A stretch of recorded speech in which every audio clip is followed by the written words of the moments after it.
अस्सलाम वालेकुम वीवर्स। उम्मीद करती हूँ आप सब लोग ठीक होंगे। आज मैं अफ्तारी के लिए चंद टिप्स लेके आई हूँ। वीडियो शुरू करने से पहले अगर आप मेरे चैनल पे नए हैं तो मेरे चैनल को सब्सक्राइब कर दें और बेल नोटिफिकेशन ऑन कर दें ताकि हर नई आने वाली वीडियो आप तक पहुँच सके। अक्सर लोग समोसे इकट्ठे बनाकर फ्रीज़ कर देते हैं, लेकिन बाज़ औक़ात रोल और समोसे फ्रीज़र में कूलिंग कम होने की वजह से एक दूसरे से चिपक जाते हैं। इसका आसान हल ये है कि आप जब भी रोल या समोसे बनाएं तो डिब्बे में रखकर इनके ऊपर थोड़ा सा मैदा छिड़क दें। इससे रोल समोसे एक दूसरे से नहीं चिपकेंगे। पकोड़े बनाते वक्त बेसन घोलें तो इसमें थोड़ा सा कच्चा लहसुन कूटकर और एक चुटकी अजवाइन डाल दें तो जायका बहुत अच्छा होता है और बादीपन और बदहज़मी भी नहीं होती।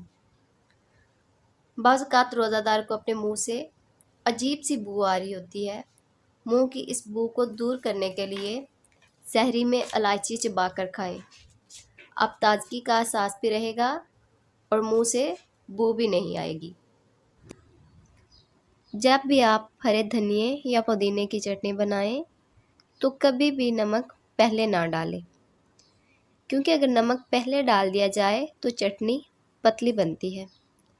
जब धनिया या पुदीना अच्छे से पीस लें और चटनी तैयार हो जाए तो फिर नमक शामिल करें।